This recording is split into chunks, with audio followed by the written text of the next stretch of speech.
Oke, mari kita langsung masuk ke pembahasan kita ya. Anda pernah nggak sih waktu kecil gitu punya mimpi jadi atlet hebat? Wah, pasti banyak lah ya. Iya kan? Mungkin bayangin diri cetak gol kemenangan atau wah, gagah di podium olimpiade gitu. Banyak dari kita pasti pernah. Tapi seringkali mimpi itu kayak kebentur tembok.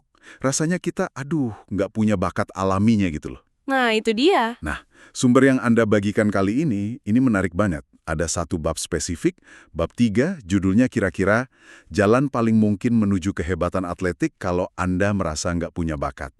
Ini menarik banget karena coba nawarin jalur realistis, bukan cuma mimpi doang.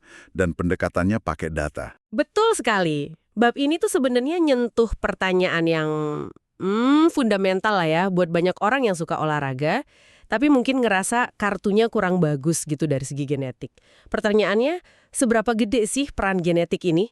Apa ia dominan banget di semua cabang? Atau ada celah nggak sih? Nah, atau, dan ini yang penting, ada celah nggak? Cabang olahraga tertentu atau strategi tertentu di mana kerja keras, dedikasi gila-gilaan, dan mungkin, ya sedikit, pinter milih jalan, bisa jadi penentu utama sukses, ngalahin bakat bawaan tadi. Bab ini coba bedah itu pakai bukti dan angka, bukan opini aja. Benar. Bukan cuma sekedar motivasi, ayo kamu pasti bisa. Tapi lebih ke, gini loh petanya berdasarkan data, yuk kita lihat di mana peluang terbaik Anda. Kayak cari rute alternatif gitu ya. Kalau jalan tol utama, si bakat genetik nih rasanya macet atau malah ketutup. Persis. Mari deh kita telusuri bareng temuan-temuan dari bab ini. Kita bakal lihat gimana cerita personal penulisnya, terus data ilmiah soal gen, strategi milih olahraga, sampai studi kembar. Semuanya dirangkai buat kasih perspektif baru. Siapa tahu nih bisa jadi pencerahan ya kan? Baik buat Anda yang mungkin masih punya ambisi atletik terpendam, atau ya sekedar pengen tahu aja gimana data bisa bongkar mitos soal bakat. Pembahasan di bab 3 ini dimulai dengan sebuah cerita personal dari penulisnya, yang saya rasa, banyak di antara kita bisa relate lah.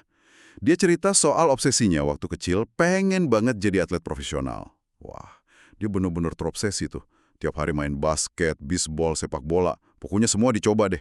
Tapi ada ganjalan gede ya, dia merasa payah gitu ya. Selalu ada teman sebayanya, namanya Garrett di cerita ini, yang kayaknya jago aja gitu di semua cabang olahraga secara alami. Nah, itu dia. Sementara si penulis udah usaha keras nih, tapi ngerasa ketinggalan jauh. Dia bahkan bilang perasaannya tuh kayak seorang joki, atlet populer, yang kejebak di badan kutu buku. Aduh, ini gambaran kuat banget ya soal frustrasi ngadepin batasan fisik atau bakat yang kita rasain. Persis, rasanya pasti nyakitin ya, lihat orang lain gampang banget nguasain sesuatu yang kita pengen setengah mati tapi kok nggak bisa-bisa.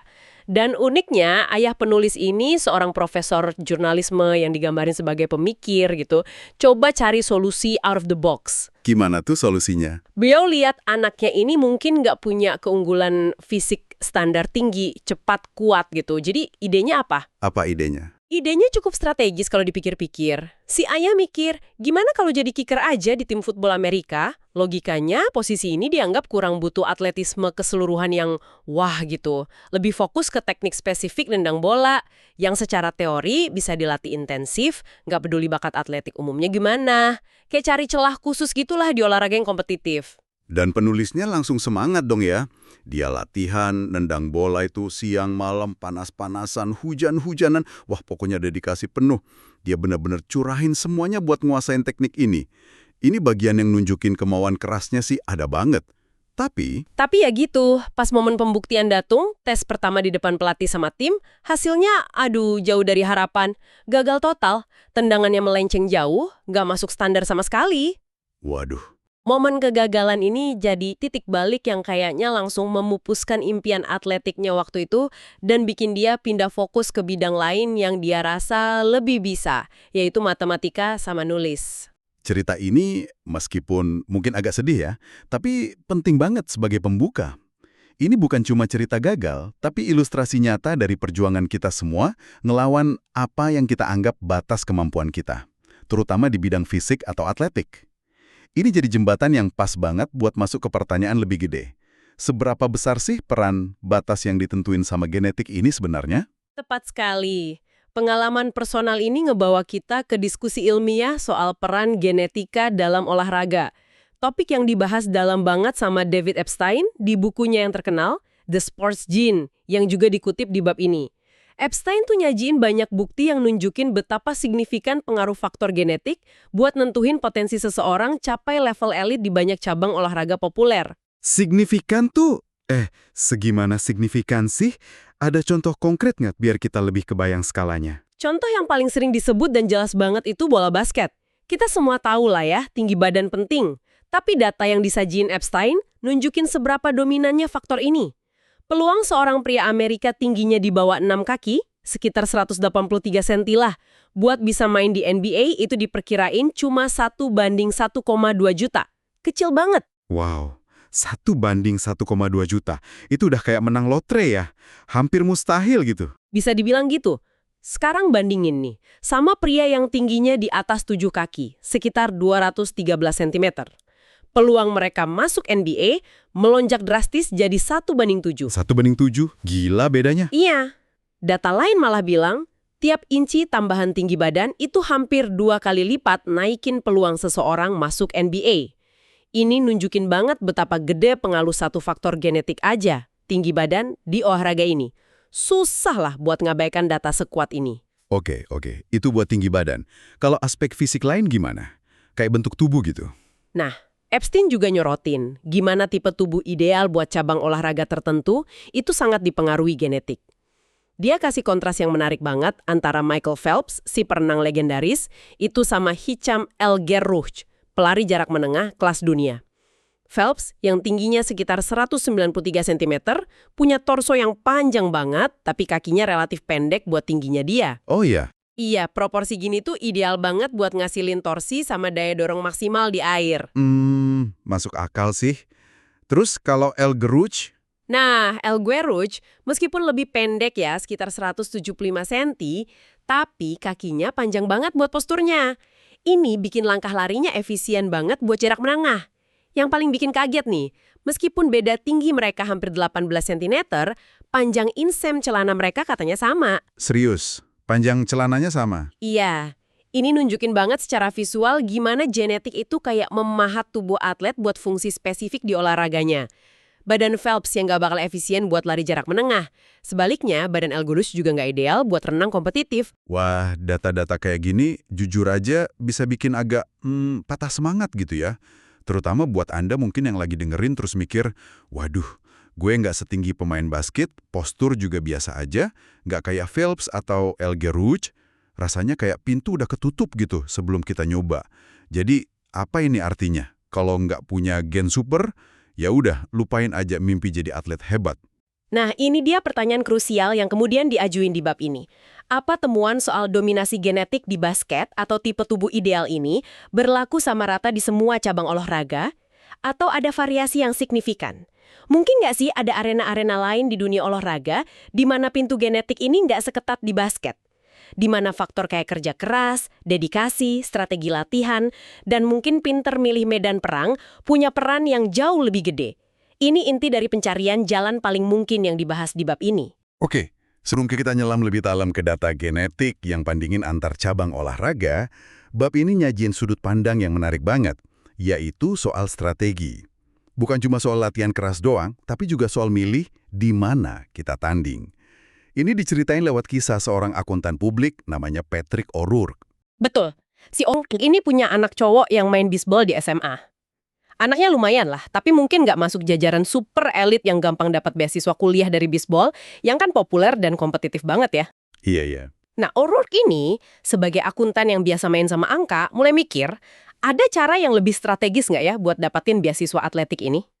Dia nggak cuma lihat bakat anaknya, tapi juga pasar beasiswa itu sendiri. Jadi dia ngapain? Ngitung peluang gitu. Tepat sekali. Dia gali data soal rasio antara jumlah atlet SMA yang main di satu cabang olahraga sama jumlah beasiswa kuliah NCAA yang tersedia buat cabang itu. Logikanya simpel. Makin dikit atlet yang rebutan satu slot beasiswa, berarti rasionya rendah kan? Nah, makin gede peluang buat dapet, asal ya tingkat kemampuannya nyampe lah. Dan hasilnya, bener nggak dugaan kalau olahraga populer kayak bisbol atau football gitu peluangnya paling kecil? Hasilnya lumayan ngejutin dan iya, mengkonfirmasi logika itu. Tapi juga nunjukin olahraga mana yang peluangnya paling bagus. Buat cowok nih, olahraga dengan rasio terendah, artinya peluang beasiswa terbaik, itu bukan football, basket, atau bisbol, tapi malah senam. Rasionya cuma 20:1. Senam. Wow. Iya, senam 20:1. Terus ada anggar, fencing 22,1, sama hoki es 36,1. Bandingin coba sama gulat yang rasionya 176,1 atau voli putra 177,1. Jauh banget kan bedanya? Jauh banget. Kalau buat atlet cewek gimana? Sama juga polanya. Mirip, malah lebih ekstrim di beberapa cabang. Olahraga dengan peluang beasiswa terbaik buat cewek itu dayung. Rowing, rasionya gila banget, rendahnya. 2:1. 2:1? Itu hampir 1:1 dong. Iya. Artinya, hampir sama jumlah atlet dayung SMA sama beasiswa kuliah yang ada. Terus ada equestrian, berkuda, 3,1, sama rugby, 9,1. Ini kontras banget sama olahraga kayak bowling, 94,1, lari lintas alam, 57,1, atau track and lapangan, 64,1. Wah, ini data bener-bener buka mata ya. Insight-nya jelas banget di sini. Kalau tujuan Anda, misal nih, pengen dapat beasiswa kuliah lewat olahraga, data nunjukin kalau milih cabang olahraga yang kurang populer atau niche bisa jadi strategi yang jauh lebih pintar daripada coba jadi superstar di cabang mainstream yang persaingannya ketat banget. Ini udah bukan soal murni bakat lagi, tapi soal hitung-hitungan peluang dan milih medan perang yang lebih nguntungin. Bener, ini nambah dimensi lain lah ya, ke pencarian jalan menuju sukses atletik. Selain faktor internal kayak genetik, kerja keras, ada faktor eksternal strategis, yaitu pemilihan cabang olahraga berdasarkan struktur kompetisi dan peluangnya. Nah, sekarang kita balik lagi ke pertanyaan inti soal seberapa besar peran genetik di berbagai cabang olahraga itu. Gimana sih para ilmuwan coba ngukur ini secara objektif? Metode apa yang mereka pakai buat misahin mana pengaruh bakat bawaan dari gen sama mana pengaruh latihan atau lingkungan? Kan susah tuh misahinnya. Salah satu metode ilmiah yang paling kuat dan sering dipakai buat tujuan ini tuh studi kembar atau twin studies. Logikanya sebenarnya lumayan elegan. Kita bandingin tingkat kemiripan suatu sifat atau kemampuan antara pasangan kembar identik yang genetiknya 100% sama persis sama pasangan kembar fraternal atau non-identik yang rata-rata cuma bagi 50% gen yang sama, kayak kakak adik biasa aja. Dan asumsinya, dua tipe kembar ini kan gedenya di lingkungan keluarga yang relatif sama ya. Jadi beda utamanya ya di tingkat kesamaan genetik mereka itu. Tepat. Kalau suatu sifat, misalnya jago main basket atau lari cepat, itu sangat dipengaruhi faktor genetik, maka kita bakal lihat kalau pasangan kembar identik itu jauh lebih mirip kemampuannya dibanding kembar fraternal. Makin gede jurang perbedaan tingkat kemiripan antara kembar identik sama fraternal buat suatu sifat, makin kuat indikasinya kalau genetik megang peran gede buat nentuin sifat itu. Peneliti terus bisa pakai modal statistik buat ngira-ngira persentase kontribusi genetik lawan lingkungan. Menarik. Saya pernah dengar penelitian kayak gini sering dilakuin di acara kumpul kembar tahunan gitu ya. Kayak di Twinsburg, Ohio. Betul, acara kayak gitu jadi laboratorium alami yang berharga banget buat peneliti genetika perilaku. Tapi intinya, metode studi kembar ini ngasih cara yang cukup solid buat dapat perkiraan kuantitatif tentang seberapa besar peran gen dalam berbagai aspek, termasuk kemampuan atletik di level elit. Oke. Jadi apa nih temuan studi kembar ini pas diterapin ke atlet elit-elit di berbagai cabang olahraga? Hasilnya dukung nggak gagasan kalau peran genetik itu beda-beda? Sangat mendukung. Bahkan variasinya tuh ternyata luar biasa gede. Bab ini nyajiin rangkuman temuan dari berbagai studi dan analisis data kembar pada atlet elit yang coba ngira-ngira kontribusi genetik buat capai level tersebut. Kita mulai dari yang kayaknya paling dipengaruhi genetik ya, bola basket. Kayak yang udah kita duga dari data tinggi badan Epstein tadi, muncul lagi di sini. Analisis data historis pemain kembar di NBA itu mencolok banget. Dari sekitar 10 pasang kembar yang pernah main di Liga Pro AS, setidaknya 9 pasang itu kembar identik. 9 dari 10 itu dominan banget ya, hampir semuanya identik. Benar, dan model statistik ngira-ngira nih, kalau Anda itu saudara kembar identik dari pemain NBA, peluang Anda buat bisa masuk NBA juga itu lebih dari 50%. Lebih dari 50%, gila. Bandingin coba sama peluang rata-rata pria Amerika yang kecil banget tadi. Ini ngarah ke estimasi kalau kontribusi genetik buat kemampuan main basket di level elit bisa nyampe sekitar 75%. Olahraga lain yang juga nunjukin ketergantungan genetik tinggi banget, itu gulat gaya bebas Olimpiade. Studi nunjukin kembar identik dari pegulat Olimpiade punya peluang lebih dari 60% buat capai level yang sama. Trek dan lapangan, lari, lompat, lempar gitu, juga secara umum nunjukin pengaruh genetik yang tinggi. Angka 75% buat basket sama 60% buat gulat itu tinggi banget sih. Susah emang buat bantah peran gede gen di situ. Tapi gimana sama olahraga lain? Semuanya setinggi itu? Jangan-jangan. Nah, disinilah variasinya yang menarik. Coba kita lihat bisbol sama football Amerika, dua olahraga yang juga populer banget di AS. Ternyata, situasinya beda banget. Jauh lebih sedikit pasangan kembar identik yang berhasil capai level profesional di dua olahraga ini dibanding basket atau gulat. Analisis data sama modal statistik ngira-ngira kalau peluang saudara kembar identik dari pemain bisbol atau football pro buat capai level yang sama itu cuma sekitar 14-15%. Tunggu. Dari 75% di basket, jadi cuma 14-15% di bisbol sama football. Itu bedanya drastis banget. Estimasi kontribusi genetiknya berarti jauh lebih rendah dong. Betul. Perkiraan kontribusi genetik buat bisbol sama football profesional turun jadi sekitar 25%. Ini nunjukin kalau meskipun genetik tetap berperan ya, faktor-faktor lain mungkin skill spesifik yang bisa dilatih banget, strategi permainan, pengambilan keputusan, atau bahkan mental kayaknya main peran yang jauh lebih besar buat nentuin sukses di olahraga ini dibanding di basket. Ini menarik sih kalau dipikirin, gimana persepsi publik soal bakat di football atau baseball mungkin nggak sepenuhnya sejalan sama data genetik ini dibanding basket. Wah, ini mulai kasih harapan ya. Jadi ada olahraga di mana pintu genetik itu nggak seketat yang kita bayangin. Ada yang lebih rendah lagi nggak dari 25% itu? Ada. Bahkan ada olahraga di mana pengaruh genetik di level elit kayaknya hampir bisa diabaikan. Contohnya menembak, shooting. Data Olimpiade nunjukin cuma ada 2 pasang kembar identik dari ribuan atlet menembak yang pernah kompetisi. Ini ngarah ke perkiraan peluang kembar identik cuma sekitar 9%. Cuma 9%. Dikit banget. Dan yang lebih kaget lagi, menurut data yang dikumpulin sama sejarawan Olimpiade Bill Malone yang dikutip di buku sumber Anda, ada beberapa cabang olahraga kayak selam, diving, angkat besi, weightlifting, sama equestrian berkuda yang kecatat nggak punya satupun pasangan kembar identik yang pernah kompetisi bareng di Olimpiade sampai data itu dikumpulin. Nggak ada sama sekali. Faktor lain kayak teknik yang halus banget, kekuatan spesifik yang dilatih, penilaian juri, atau interaksi sama hewan kalau di equestrian mungkin jauh lebih dominan. Coba kita bayangin deh, kalau kita lihat Genetics of Success chart yang disajiin di bab ini, kita bisa lihat peringkatnya kan.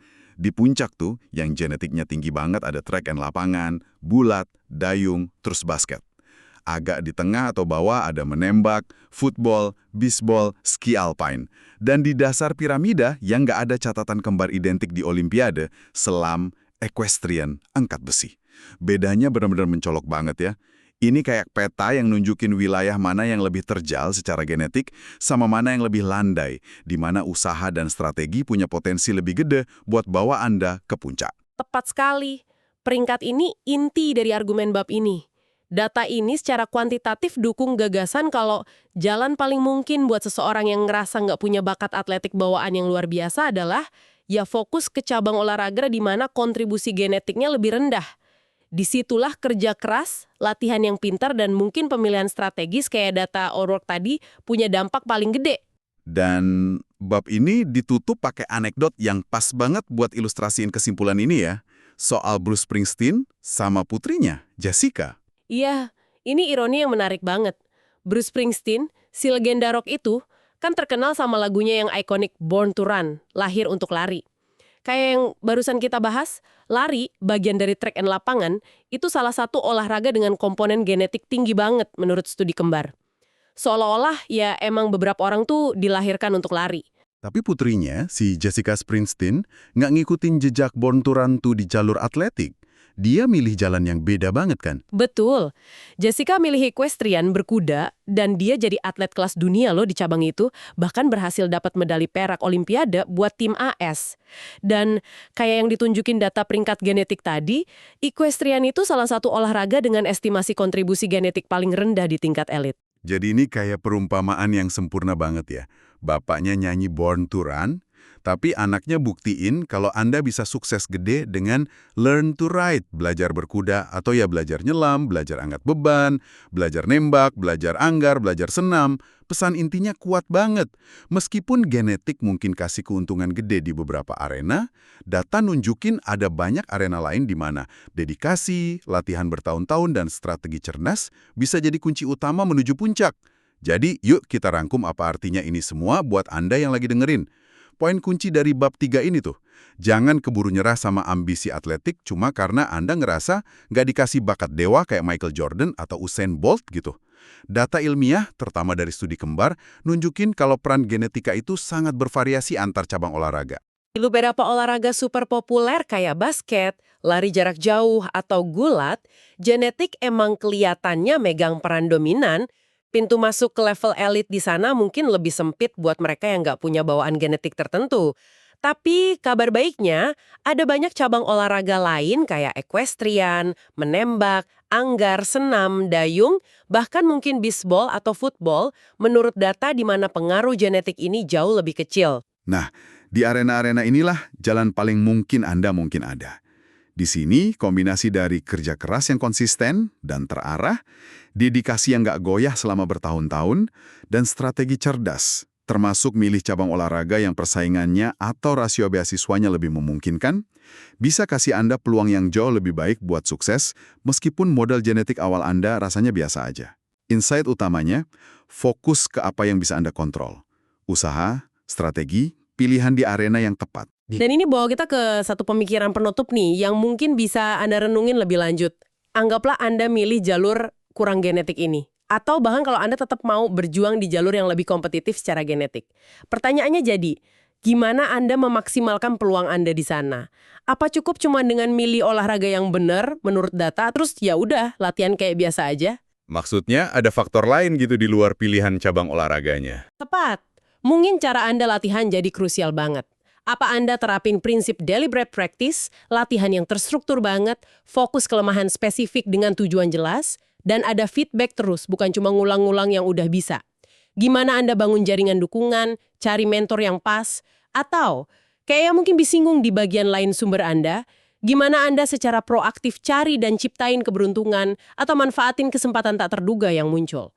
Mungkin sukses itu bukan cuma soal apa, cabang olahraganya yang Anda pilih, tapi juga bagaimana Anda ngejarnya dengan strategi, kegigihan, dan pinter dalam berlatih dan navigasi. Wah, pertanyaan-pertanyaan bagus itu buat Anda bawa pulang dan renungin ya. Semoga pembahasan mendalam kita soal bab 3 dari sumber yang Anda kasih ini ngasih perspektif baru dan mungkin juga harapan baru. Soal potensi atletik Anda, nggak peduli kartu genetik apa yang Anda rasa Anda pegang. Terima kasih sudah menyimak.